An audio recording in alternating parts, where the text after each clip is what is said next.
10 ஆண்டு கால தமிழ்நாட்டை படுபாதாளத்திலே தள்ளின அதிமுகவினர் தாங்கள் ஏதோ உத்தமர்கள் போல வேஷம் போட்டுக்கிட்டு வந்து வாக்கு கேட்பாங்க.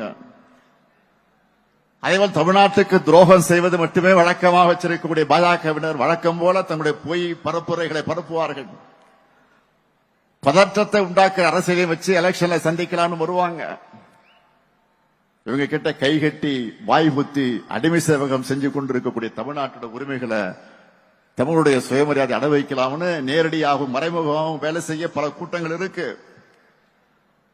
2026 தேர்தலில் மக்கள் முன்னாடி இருக்கக்கூடிய கேள்வி என்னன்னா, இன்னும் 50 ஆண்டுகள் முன்னோக்கி நடைபெற போறோமா,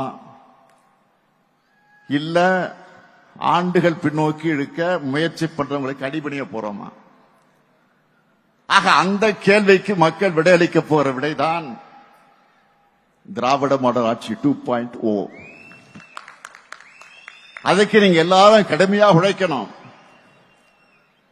திராவிட முன்னேற்ற கழகத்தோட எதிர்காலத்துல தான் தமிழ்நாட்டோட எதிர்காலம்,